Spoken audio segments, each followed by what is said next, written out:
griegos contaban la historia de un atleta veloz que llegó en segundo lugar, faltando pocos metros para llegar a la meta. Entonces se paró exhausto, insisto, pocos metros antes de la final, porque alguien le ganó la delantera y él veía que toda la multitud, el gentío, el público victoriaba, pero no a él, sino al ganador. Él llegó, insisto, en segundo lugar. El ganador del segundo puesto tenía que quedarse allí mientras se entregaban la corona al primer ganador. Tenía que estar con los otros corredores mientras daban discursos de felicitación, obviamente, al ganador, en honor al victorioso, y él no se podía ir, tenía que oírlos. Como si esto fuese poco, tuvo que atravesar la ciudad de regreso a su casa, escuchando en labios de todos el nombre del ganador. Al día siguiente, los periódicos en letra de molde tenían obviamente el nombre del ganador, pero eso no fue lo importante, sino que le hicieron una estatua en su honor en la plaza principal, en honor, claro, del ganador. Así que, con tal mala fortuna, que el que llegó en segundo lugar justo vivía cerca de la plaza. Y cada vez que salía se topaba con la figura de aquel que le había ganado la meta por pocos metros. Así que empezó a verse a sí mismo como un perdedor, pensando por qué no fui yo el que merecí los vítores, los discursos y obviamente la estatua, ¿no es cierto? El monumento. Así que el resentimiento, dicen los griegos, se le instaló en su alma y en su corazón, de modo que no lo dejaba dormir, pensando lo cerca que pudo haber estado de ser él el galardonado. Cuando el sueño le era esquivo, cuando no podía dormir y el insomnio venía para quedarse, el caballero se levantaba por las noches e iba hasta la plaza con un pequeño cincel y raspaba la piedra de la base. No hacía nada con eso, no lograba destruir el monumento, pero sentía que cuando el cincel pasaba por la base, de algún modo estaba erosionando el honor que le habían dado a su contrincante. Noche tras noche iba con el cincel y trataba de erosionar la base. La historia dice que una noche, después de mucho tiempo, raspó un poco de más la piedra y la figura maciza del atleta se derrumbó y cayó hacia adelante con tal mala fortuna que lo aplastó. ¡Pac! Y la figura del atleta, la imagen del atleta, aplastó al hombre que trataba de cincelar su base. Murió aplastado justamente por la imagen del hombre que despreciaba. Alguien dirá que el hombre con el cincel murió en ese instante, aplastado, pero no fue cierto. El hombre empezó a morir mucho antes. El peso del resentimiento lo destruyó día a día, pensamiento tras pensamiento, suspiro tras suspiro, hasta transformar su alma de campeón orgulloso en un cincelador barato, o lo que es peor, en aquel que raspa la buena fortuna de otro. Los griegos acuñaron esta historia para reflejar lo que el resentimiento puede ocasionar. ¿Qué es el resentimiento? Es el enojo que se mantiene y se multiplica con el tiempo. Enojarnos podemos enojar todos. La ira no deja de ser un sentimiento noble. De otro modo, las escrituras no dirían: airaos, pero no pequéis, que la ira no te lleve a pecar.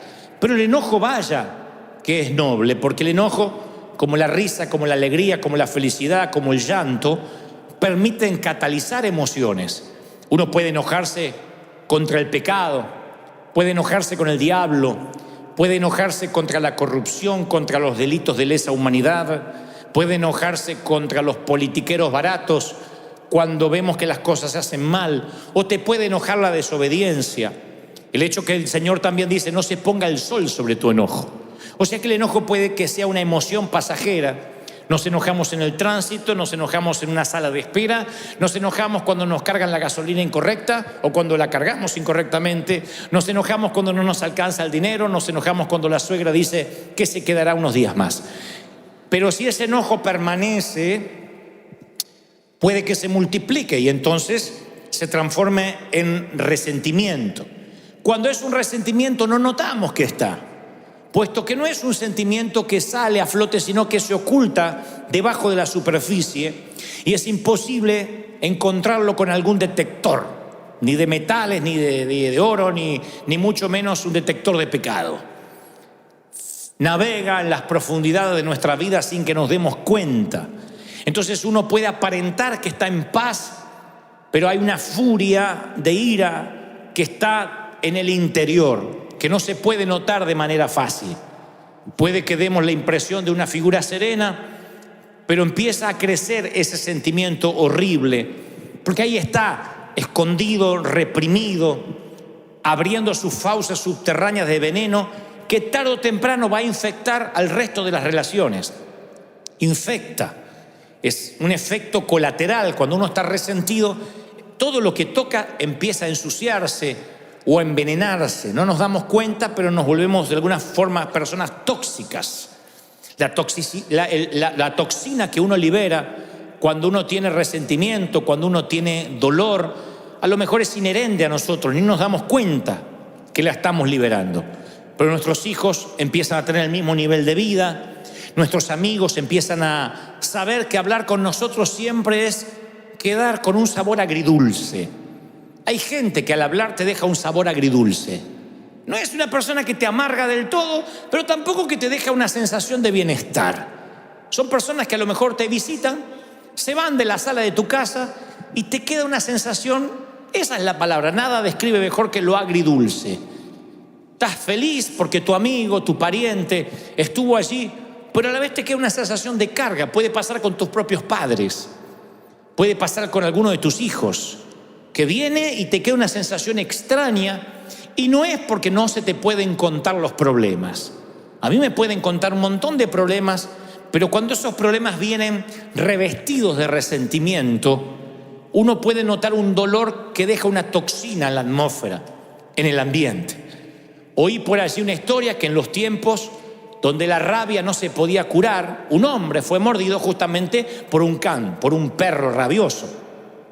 Entonces los exámenes confirmaron que el hombre habría contraído rabia y no había cura para la rabia. Entonces le dijo el médico: mire, caballero, lamento decirle que usted ha contraído rabia y que mi sugerencia es que ponga sus cosas en orden lo más rápido posible. El hombre dice: no me puede desahuciar de manera tal. Y el médico dice: lo siento, pero tampoco sería una falacia que le dijera que se va a curar. Así que por favor ponga sus cosas en orden. Y el hombre de manera inmediata pide un bolígrafo y un papel y empieza a escribir frenéticamente. El médico, suponiendo que el paciente necesita su espacio, lo deja. Al rato regresa y dice: me agrada que empezó a escribir porque veo que empezó a trabajar en su testamento. Y el caballero dice: no, es la lista de personas que tengo planeado morder antes de morir.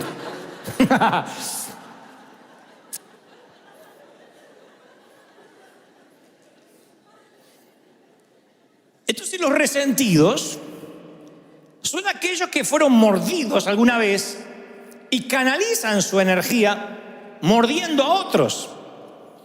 Y los transforma en personas permanentemente enojadas. En un enojo que no se va cuando se pone el sol, sino que permanece. Vino como un visitante, luego se quedó como un intruso y hoy es un huésped permanente, el enojo. Son los que se enojan por todo, por cualquier cosa.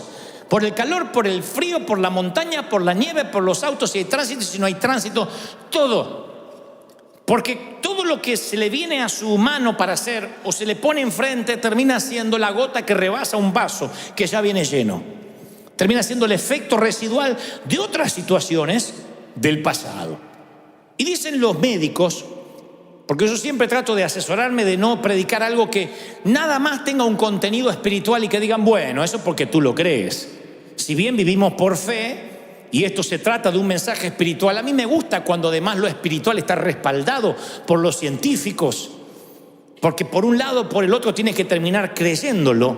Así que yo me pongo a ver por qué gente vive profundamente enojada y qué significa eso en su físico.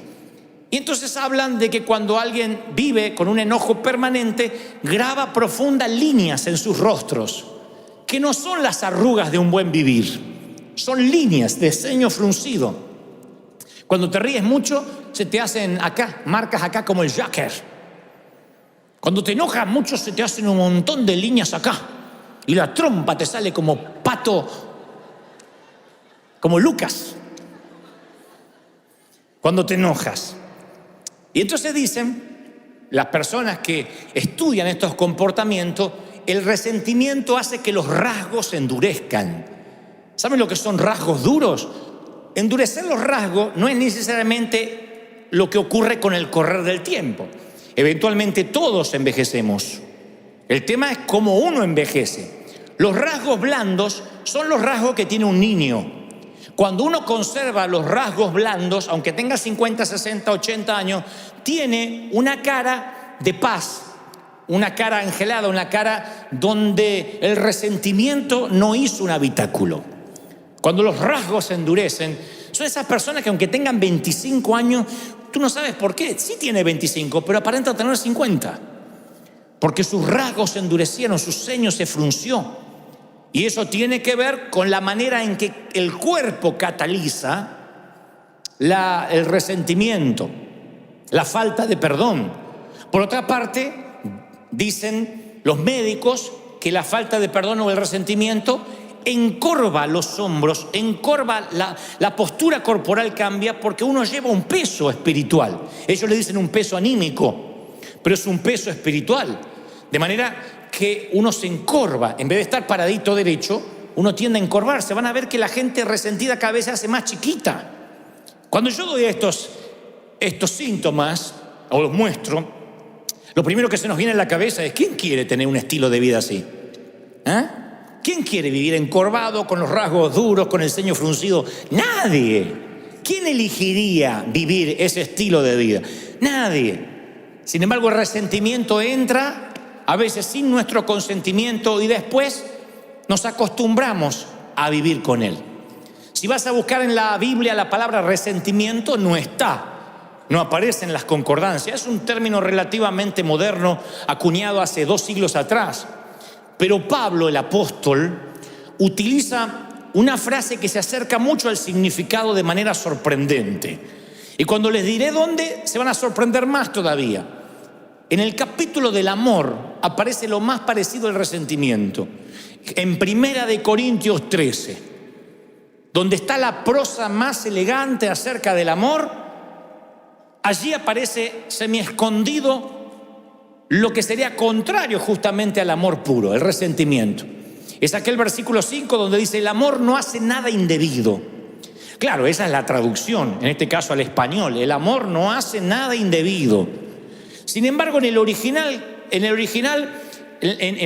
griego, en el hebreo también tiene un significado, pero en griego me gusta más porque se asemeja a lo que realmente es la amargura o el resentimiento. El original dice logizomai, Logizomai, logizomai. Entonces dice: el amor no es logizomai. Y uno diría: ¿qué es eso? ¿Qué no es logizomai? Bueno, es una palabra de los contadores públicos certificados de la época. En el primer siglo, cuando la gente tenía una deuda que no podía pagar y se transformaba en un moroso constante, no iba a collection, ni le llegaban cartas de desalojo. Había contadores que anotaban su deuda en lo que se llamaba un libro mayor de contaduría. Y esa deuda era escrita en tinta, con una pluma. O sea que no se podía borrar, quedaba parte de tu background. Vivías como moroso o como un mal pagador el resto de tu vida. Algo así como el background que podemos tener nosotros ante la ley. Alguien que comete un ilícito o un acto delictivo, inmediatamente eso forma parte de su hoja de vida. Y aún así pagues tu sentencia, pagues tu deuda con la sociedad, cuando salgas de la cárcel, aun cuando cumpliste, insisto, tu condena, cruzas una luz en rojo, inmediatamente el policía coloca tu placa o tu nombre en su computadora y le aparece que estuviste en la cárcel y por qué razón. Eso se llama tus antecedentes penales. En el primer siglo no había un sistema computarizado de antecedentes penales, pero había un libro mayor de los contadores que era justamente lo que el apóstol dice, el logizomai. Y Pablo dice, en el verdadero amor no hay libros contables, no hay contaduría, nadie te lleva la contabilidad de tus metidas de pata.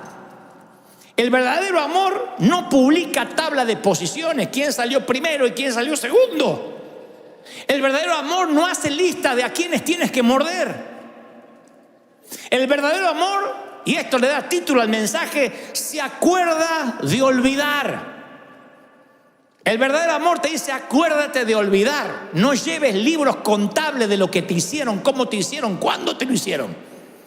Porque el verdadero amor no lleva contabilidad. Eso es cuando se traduce en el verdadero amor, no hace nada indebido.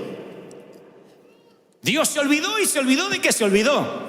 Y te dice, acuérdate de olvidar. David, el hombre conforme al corazón de Dios, que en los asuntos del corazón era ¿qué puedo decir? El Pablo Cortázar de la época.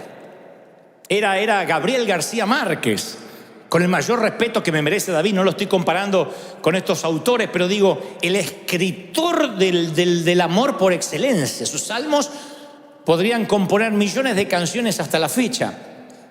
Y este campeón del amor y este hombre conforme al corazón de Dios está en el lecho de muerte, David, y hace entrar a su hijo Salomón al cuarto y le da un consejo final.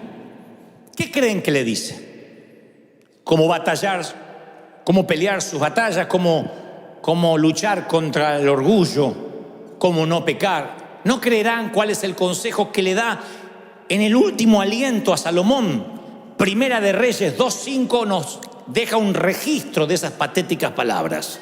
Y perdonen que les estoy bajando de la cúspide a David, pero David, así como era el tremendo hombre del Señor, también tenía un montón de fallas, y entre ellas esta. Le dice a su hijo, ya sabes tú lo que me ha hecho Joab, hijo de Sarvia, lo que le hizo a 2 de mis generales del ejército de Israel, a los cuales él mató, derramando sangre en tiempo de paz. Así que tú, Salomón, harás conforme a tu sabiduría, pero no dejes descender las canas de este hombre al Seol en paz. El hombre más grande de su época se está preparando para ir al encuentro con su Dios. ¿Y qué sabiduría imparte un viejo rencor de años que no se lo quiere llevar a la tumba y le quiere pasar el libro mayor de un rey y la perpetuación generacional de una falla de carácter se la pasa a su hijo, a su sangre? Le dice, no permitas que Joab muera de muerte natural. Yo me estoy yendo, pero hazme el favor de que pague con su vida por el dolor que me causó en vida. Impresionante, ¿no? Ese es el lado de David que no quisiéramos hablar ni enfrentar, pero es el lado que tampoco nosotros quisiéramos enfrentar. Porque cuando uno está resentido, sin querer, transmite esa atmósfera de resentimiento a los hijos y a los nietos, y si Dios lo permite, a los bisnietos. Los hijos son los mudos testigos que nos ven cómo hablamos con resentimiento, ya no solo de hombres de Dios, cómo hablamos de resentimiento de nuestros padres, de cómo me criaron, la forma que ya no lo contamos como una experiencia didáctica, sino con dolor. Y ellos heredan. Recuérdense que más que heredan, son impartidos por esa maldición. Recuerden que la herencia es lo que uno le deja a alguien, pero la impartición es lo que uno deja en alguien. Y esa impartición que le damos a los hijos a diario puede ser bendición o maldición. Cuando estén ante una disyuntiva de la vida, nuestros hijos van a decir, ¿cómo hacía el viejo en mi lugar? ¿Qué hacía mamá ante una situación igual? Y si mamá reaccionaba llena de dolor, de resentimiento, esa hija va a ser otra resentida. Va a tratar al esposo como vio que la madre trataba a su padre. El hijo va a tratar a su mujer como vio que su padre trataba a su madre y viceversa. Es una cosa que empieza a repetirse de generación en generación. Es el poder del entorno. Yo puedo reprender maldiciones generacionales, Y decir, se corta aquí aquello de que si los padres comieron las uvas agrias, los hijos no heredarán la dentera. Lo creo. Yo no creo que porque tuviste un abuelo borracho o un papá divorciado vas a seguir el patrón generacional, vas a tomar la posta generacional. Yo creo que no. Dios hace todas las cosas nuevas, pero no puedo cambiar el poder del entorno. El entorno es lo que se respira en tu familia, lo que se habla. Si en tu casa, por mucho, no creo que porque tu abuelo era alcohólico vas a ser alcohólico y tus hijos lo van a hacer. Pero si en tu casa cualquier festejo amerita tomarse un tequila, y si estás triste te tomas un tequila, y si estás alegre te tomas un tequila, y para que la Santa Cena no te cae mal te tomas un tequila, y si pierde las Chivas te tomas un tequila, y si gana la América te ganas un tequila. Se respira un ambiente de alcohol, un entorno donde para celebrar o para echar fuera las penas no está Dios, está el alcohol. Yo no puedo ir contra, no hay anacondia que te libere del poder del entorno. El resentimiento es igual. Cuando en las mesas familiares se empieza a hablar de todo mundo, cuando los hijos aprenden que después del servicio la comida es para hablar de todo lo que estuvo mal y qué hizo el ujier y por qué lo hizo el otro y por qué la otra se cortó el pelo y fíjate la que se puso y aquella que está fajada y la cosa que se piensa que aquella gorda que le creció el trasero. Cuando todo eso lo hablas en la mesa, ese entorno genera críticos, genera gente que detesta la hipocresía, pero también detesta la iglesia. Lo generas. Es lo que David explícitamente hace con Salomón. Véngame, quiero que vayas y le hagas tener una muerte indigna a Joab, porque yo me quiero ir tranquilo de que me vas a pagar, no me dan la fuerza para continuar con el resentimiento, así que te lo voy a heredar, te lo voy a impartir. Y el resentimiento es una criatura horrible, deformada, distorsiona la realidad, nos mantiene encadenados al pasado, junta un montón de ayeres y te perderás un montón de mañanas. ¿Quién quiere estar encadenado al pasado? Y yo soy muy cuidadoso cuando hablo de resentimiento y de perdón, porque estuve mucho de ese lado y escuché a muchos predicadores decir, tienes que perdonar, perdona si tienes el corazón del Señor. Y a veces las historias son tan retorcidas, a veces lo que le ha pasado a la gente es tan doloroso que hasta gritar desde aquí, perdona y se acabó, suena una subestimación a lo que te pasó. Como diciendo, ¿qué importa que te violaron sistemáticamente desde los 9 hasta los 15 años? Con el beneplácito de tu mamá que sabiendo no hacía nada. Bueno, es un detallito. Claro, la que le pasa dice, usted no sabe lo que está hablando. Como se ve que nunca le pasó, nunca le abusaron a un hijo mínimamente. Entonces yo respeto el dolor. Yo entiendo que lo que te pudo haber pasado es una cosa espantosa que no quieres recordar. Ahora, justamente por eso, ¿mereces anclar tu vida a esos años oscuros? ¿Quién se merece eso? ¿Mereces que tu vida sea un parteaguas desde lo que te pasó en adelante y que a partir de ahí nunca más vuelvas a ser feliz? Por mucho que odies a ese abusador, a ese ex esposo, a ese ex jefe, a los padres que te abandonaron, al padrastro, por mucho que tengas resentimiento, ¿mereces vivir anclado en el pasado? Nadie lo merece. Ni tú ni yo nos merecemos eso. Porque tarde o temprano, ojalá la amargura quedara en nosotros, pero tarde o temprano la empezamos a impartir sin darnos cuenta. La amargura y el resentimiento se describen a través de muchas palabras ilustrativas, pero la más perdurable es la que encontramos en Hebreos 12:15.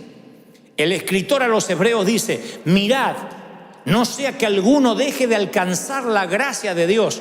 Pregunto lo que pregunté esta mañana. ¿Habrá alguien aquí que ose decir que no necesita el perdón de Dios hoy? ¿Habrá alguien que diga, no, es que yo vivo puro, la verdad que no sé ni para qué murió Cristo por mí, porque yo soy tan santo e impoluto? ¿Habrá alguien que diga, yo no peco, hoy no pequé, mis pensamientos son puros? Yo creo que todos necesitamos un regaderazo de gracia, a diario, todos. nos incluye a todo mundo. Y fíjense qué peligroso lo que escribe el escritor a los Hebreos, que dice, no sea que alguno no alcance la gracia. No sea que alguno no sea perdonado. Y uno dice, a ver, ¿qué va a decir?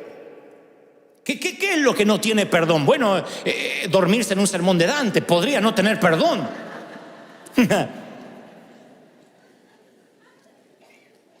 No, dice que brotando alguna raíz de amargura los estorbe y sean muchos contaminados. Para que una raíz de amargura brote, la amargura tiene que estar subterránea, si no, no brota. Para que algo brote tiene que estar abajo sembrado. Y si dice que la amargura brota, es porque la amargura está debajo. En algún momento la semilla del rencor cayó en esa tierra. Si no, ¿cómo va a brotar rabanitos o tomates? ¿Cómo va a brotar brócoli si nunca sembraste brócoli? Y dice, no sea que les brote una semilla, una raíz de amargura y los estorbe. Imagínate que te pierdes la gracia de Dios porque tú no das gracia. Me hiela la sangre pensar que porque yo no puedo perdonar, Dios tampoco me perdone a mí. Y el Señor, por si a alguien le queda duda, dice, sí, con la misma vara que medís, serás medido. Con la misma vara. Es bíblico. Los que piden justicia para el otro y misericordia para sí. No, si pides justicia para el otro, tú no quieres justicia para ti. No te agradará que Dios te opere y te mire con justicia. Tú no quieres justicia. Yo no quiero justicia. Jamás le diría al Señor, haz justicia conmigo, porque desaparezco. Yo necesito misericordia. Y Dios dice, ok, dala. Lo que siembras cosecha, da gracia, recibes gracia. Y dice el escritor de los Hebreos, te va a estorbar y van a ser muchos contaminados. Sí. El resentimiento contra tu ex cónyuge va a empañar tus relaciones, se va a extender a tus hijos y lo peor, como esto asfixia todo lo que toca, va a arruinar tu relación con Dios. ¿Qué vale? ¿Qué amargura vale la relación con Dios? Que sientas un cielo de bronce, que Dios no te oiga porque tú no puedes perdonar. E insisto, no subestimo tu dolor. Yo te entiendo. Ahí cada uno de acá tiene una historia triste para contar. Cada uno podría hacernos llorar si le diéramos un micrófono y 10, 15 minutos para que nos cuente la peor versión, la noche más oscura de su alma. Todos podemos hacer llorar al resto porque no hay acá nadie que haya nacido y ha sido criado en un lecho de rosas. Así que insisto, no subestimo tu dolor. Lo que digo, no merece la pena que tú te pierdas la gracia de Dios por ese rencor, por ese cáncer. El doctor Don Colbert, que es un médico cristiano, él describe un ejemplo específico de eso. Él suele escribir sobre estas cosas y cómo el cuerpo interpreta las emociones tóxicas como el resentimiento, la amargura y la falta de perdón. Él dice que cuando la falta de perdón es constante, el estrés del cuerpo aumenta y el sistema inmune del ser humano se pone en sobremarcha, o sea, se altera. ¿Qué es el sistema inmune? Lo que ataca las bacterias, lo que ataca los hongos, los virus del cuerpo. Pero cuando el sistema inmune está bajo mucho estrés, todo tu cuerpo está bajo mucho estrés, empieza a atacar las células sanas, lo cual produce enfermedades de autoinmunes inflamatorias, artritis, lupus. Y entonces él cuenta una mujer de mediana edad que llega toda medio encorvada con la esperanza de encontrar alivio a un leve dolor que ella le asignaba a la artritis. Y Colbert le dice, mire, le voy a prescribir un antiinflamatorio y luego la voy a enviar a hacer un análisis de sangre a ver si es algo más grave. Efectivamente era más grave, tenía artritis reumatoidea. O sea, una artritis que empieza a avanzar sin piedad y termina por deformarle todo el cuerpo. Obviamente la remitieron a un reumatólogo para un tratamiento, pero el médico no se quedó ahí. Dice, es raro que una mujer tan joven sufra de esto, ni siquiera hay antecedentes en su código genético. así que la envía a llamar de vuelta y le dice qué le preocupa, si había alguna situación estresante, además de lo que le estaba aconteciendo en sus huesos. Y ella dice, mire, yo no termino de salir de un divorcio muy doloroso. Don Colbert lo relata así, dice, cuando mencionó el nombre del ex marido, el semblante tierno cambió dramáticamente, fue Hulk. Su rostro se retorció en un gruñido y con profunda voz baja, casi susurrante, le dijo, odio a mi marido, a mi ex, y le deseo la muerte. Le decía el doctor, no desee eso a nadie. Oh, sí, pero no quiero que tenga la fortuna de morir de un infarto o de un accidente o que pierda la conciencia con un derrame cerebral. Yo quiero que quede cuadripléjico y que lo sienta. Quiero que sufra una muerte lenta y dolorosa por lo que me ha hecho sufrir. Y luego le contó una historia que tampoco vamos a subestimar. El hombre le hizo unas cuantas canalladas, pero Colbert diría, nunca había visto a una paciente joven con tanto resentimiento. Y tenía muchas razones para estar amargada, pero las razones no generan amargura ni generan enfermedad.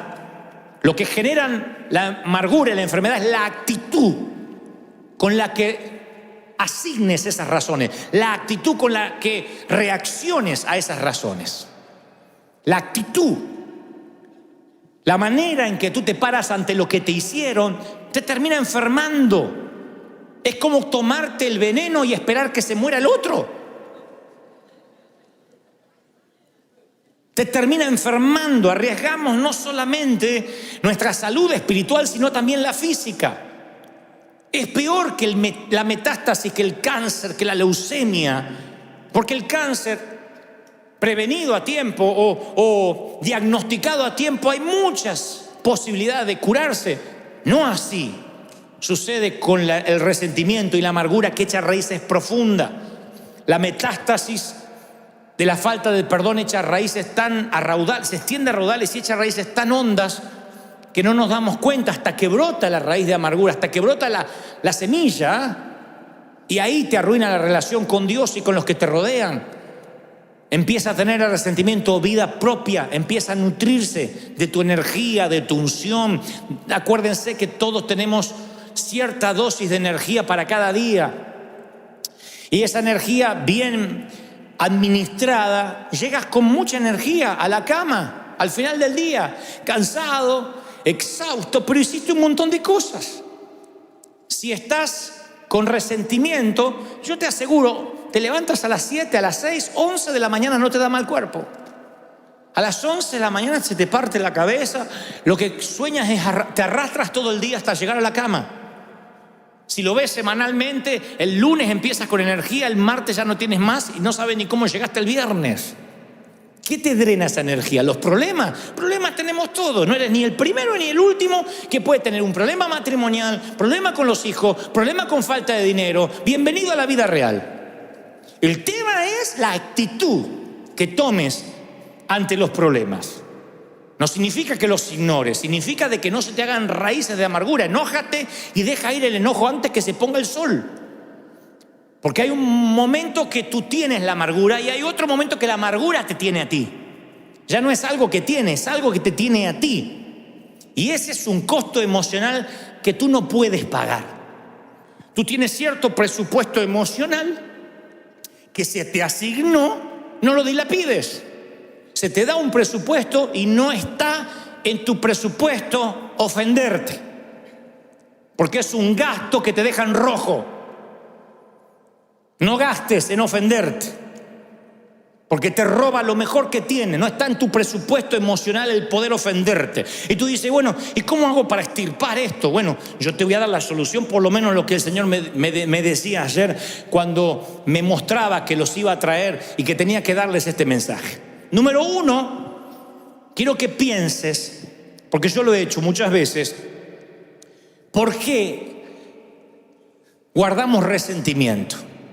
Los médicos creen que el resentimiento le da a las personas un sentido de superioridad sobre aquellos a quienes odian. Porque seguir pensando en el error que el otro te hizo te hace sentir un poco superior. Como decía el Señor de aquel que oraba y se golpeaba el pecho y decía: Señor, qué bueno que no soy como estos. Te da un espíritu de superioridad, ridícula, mentirosa, pero es un espíritu de superioridad. Es una manera insana de ubicarse un poco más alto en la jerarquía de la cadena alimenticia humana. Bueno, sí, está bien, me hizo eso malo, pero yo soy bueno. Yo soy bueno, no le guardo rencor. Y no sale de la boca. El resentimiento te ubica en el asiento del juez y te da un martillo y produce un placer neurótico y un orgullo espiritual. Te cuento lo que me hizo.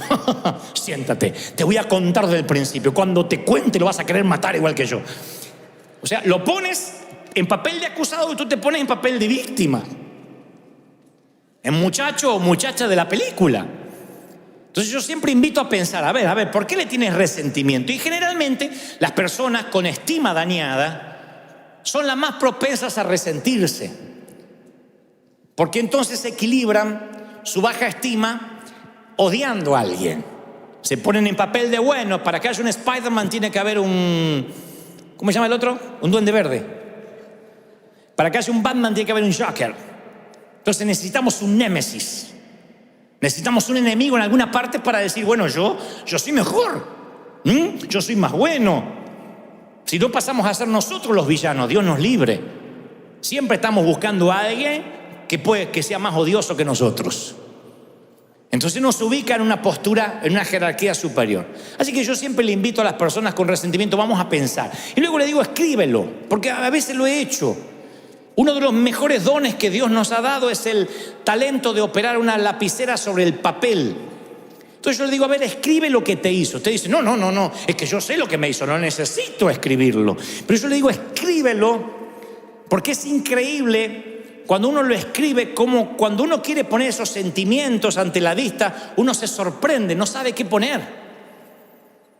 Cuando uno los tiene que escribir. Hay familias que están peleadas por años y ya no se acuerdan por qué. Porque los antagonistas, los que se pelearon, están muertos.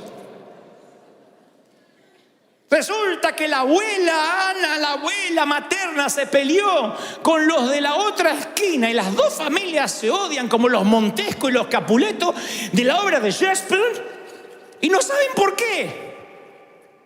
No, es que una vez la abuela le fue a pedir un poco de aceite y el condenado no le prestó y hasta los nietos se odian por un poco de aceite. A veces familias enteras están disasociadas completamente por problemas que viajan, navegan en los canales subterráneos de la sangre, impartidos, y no sabemos por qué. Cuando uno le dice a esos hijos, anótalo en un papel, les parece una ridiculez cuando exterioriza los sentimientos y se da cuenta que no vale en absoluto la energía emocional que están gastando.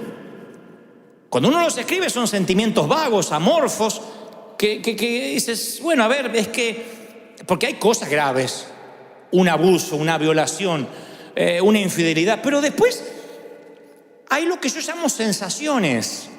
Yo decía en el servicio anterior que en esta iglesia los líderes, los pastores, a la hora de aconsejar siempre decimos, no me hables de sensaciones. Yo estoy harto, me crié en una iglesia donde todo era sensaciones. Pedían una entrevista pastoral, es que siento que no me aman. Siento que cuando entro dejan de hablar lo que están hablando, así que siento como que hablan de mí. Entonces uno dice, bueno, a ver, ¿tienes pruebas? Bueno, no, pruebas como pruebas no, pero siento. A veces viene gente y dice, yo siento que tal matrimonio está mal. Lo siento cuando los veo, lo siento y lo siento.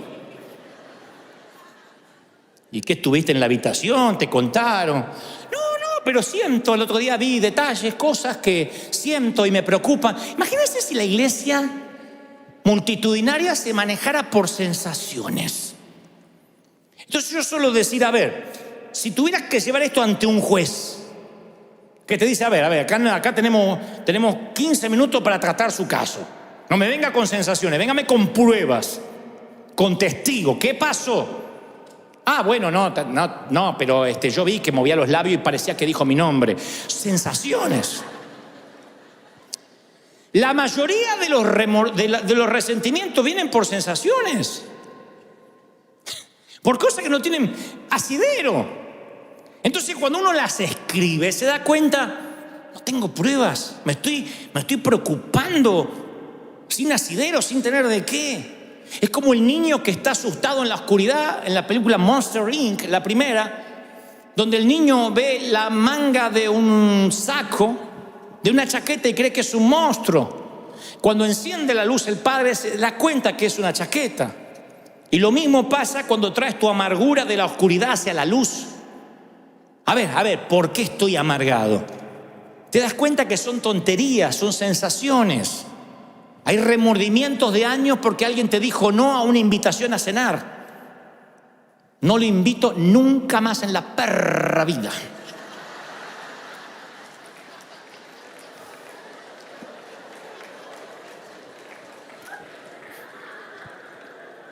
En la perra vida, no a la perra, no, en la perra vida. No le invito más. ¡Se acabó!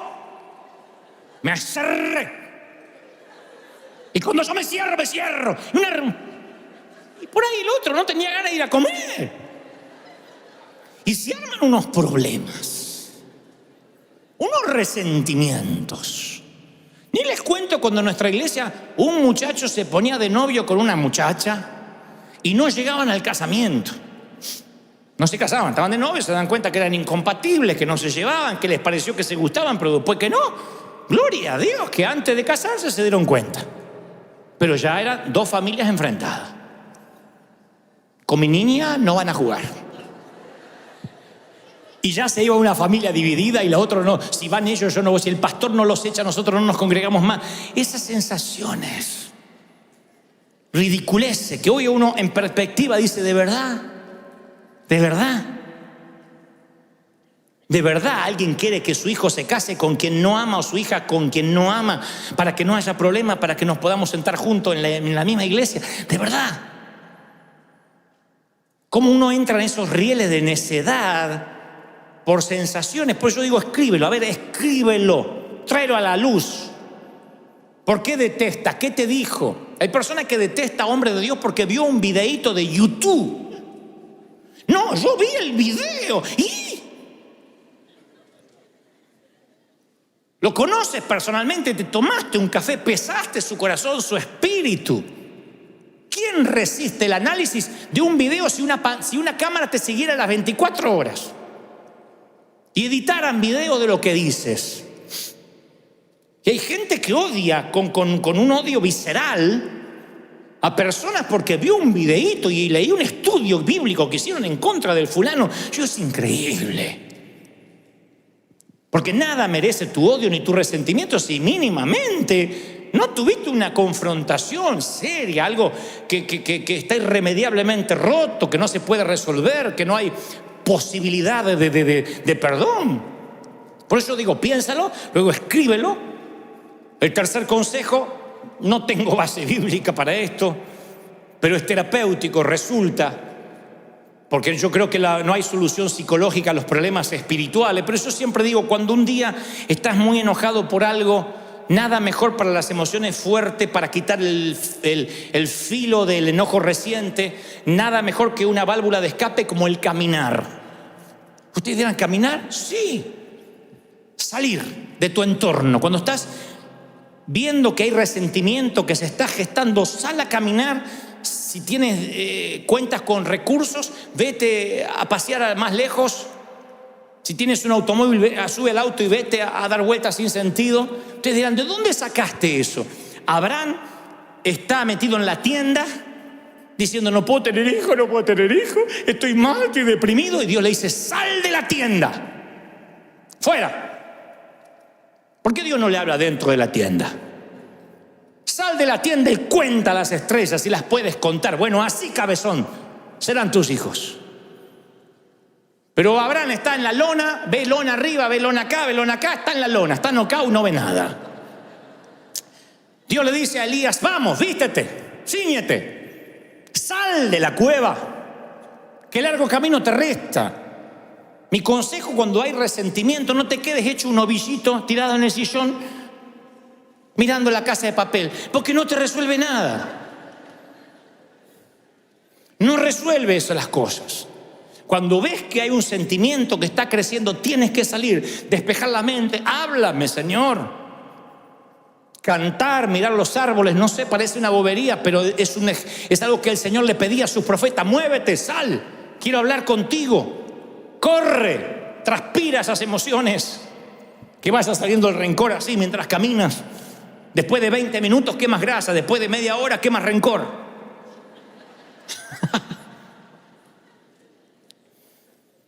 Y luego háblalo. No importa qué tesis hayas escrito, cuántas hojas te llevó a escribir el rencor, el Señor no se duerme, el Señor no se aburre. Ve y háblalo con el Señor. Si estás furioso, si tienes remordimiento, cualquier emoción tráela a Dios. De igual modo, es imposible escondérselas ante Él. ¿De dónde sacamos esa tontería que hay que higienizarse antes de presentarse ante el Señor? ¿De dónde sacamos la bobería que no me puedo presentar al Señor sin antes pedirle perdón?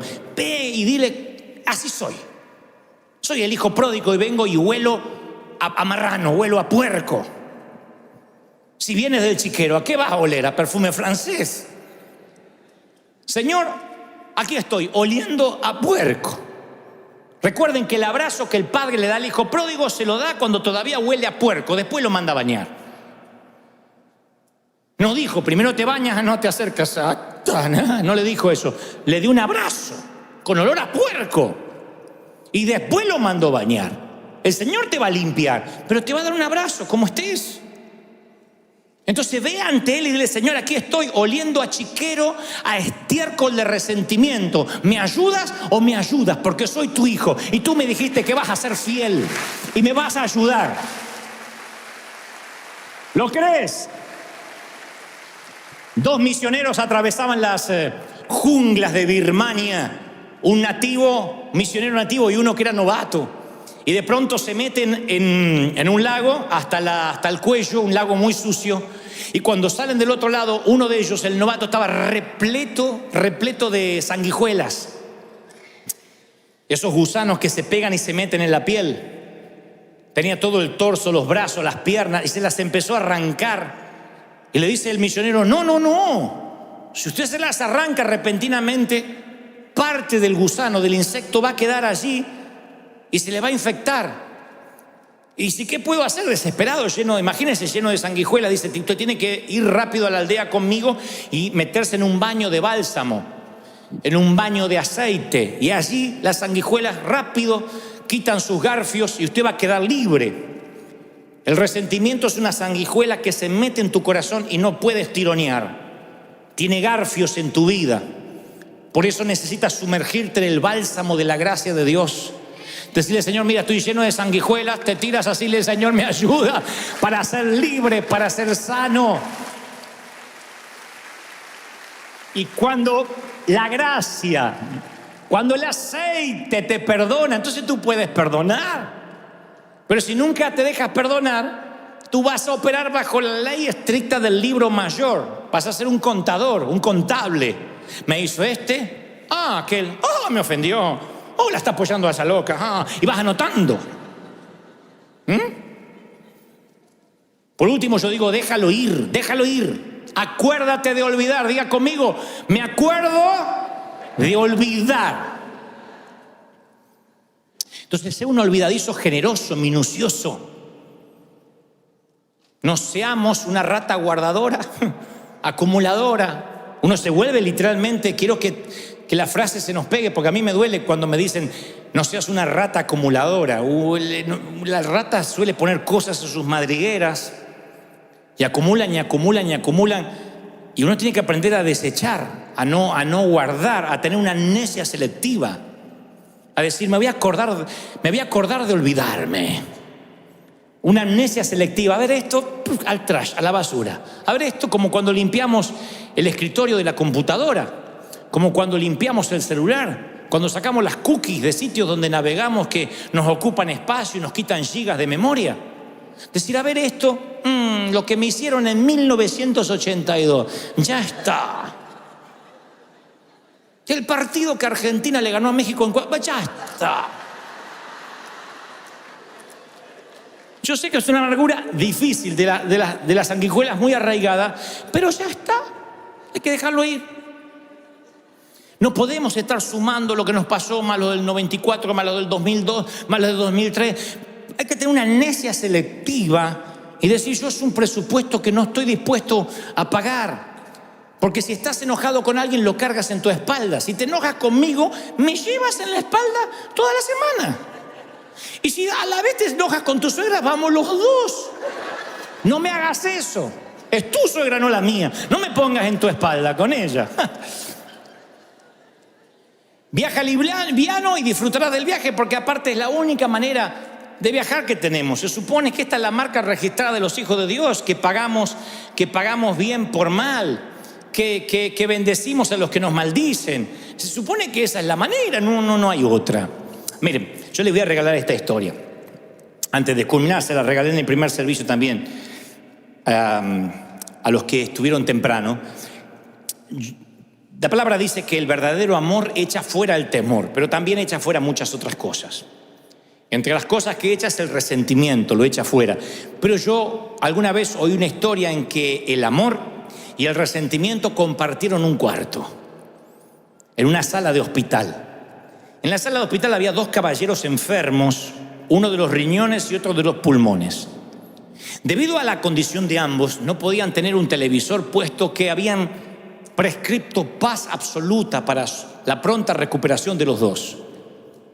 Entonces, en la habitación había una cama de un caballero que daba a la puerta interna del hospital y otra cama que daba al ventanal, a una ventana. Ambos estaban postrados. Uno de ellos, quien sufría de los pulmones, se daba el lujo, promediando 1 o 2 de la tarde, de sentarse en la cama, erguirse un poco y mirar por el ventanal. ¿Qué ves?, le decía quien estaba al lado de la puerta. Y el que estaba al lado del ventanal le empezaba a contar cosas como, bueno, son las 2 de la tarde y veo a la pareja de siempre que llegan al banco de la plaza. No me digas que esto da a una plaza. Oh, sí, una plaza maravillosa donde hay una banca que se presta para los enamorados y enfrente un lago con cisnes. No sabía que había cisnes por esta zona. No los hay. Pero cuando hay un lago tan acogedor, los cisnes hacen un sitio permanente para ellos. Y patos. ¿Qué más? Deberías ver los niños que llegan promediando las 3:15 de la tarde cuando salen de su colegio y empiezan a corretear. Y también las vecinas que cuentan los chismes del día. Algunas señoras son muy bonitas, por cierto.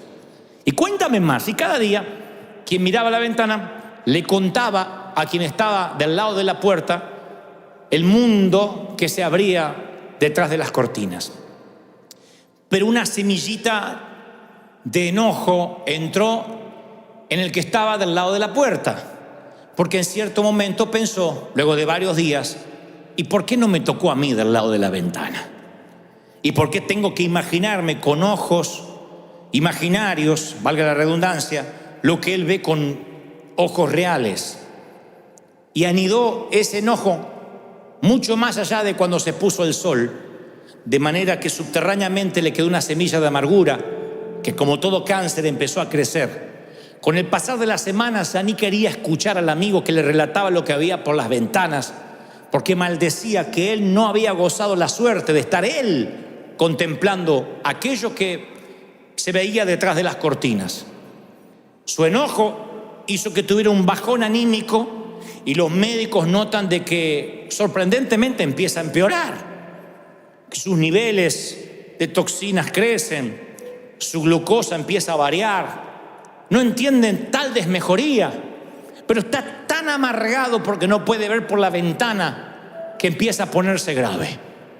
Pero lo que sucede después es más sorprendente. Una de las noches, el compañero que suele estar al lado de la ventana tose sin parar, se ahoga, llegan los paramédicos, lo llevan a cuidados intensivos y nunca más vuelve. Falleció. No resistió, seguramente, a un virus intrahospitalario.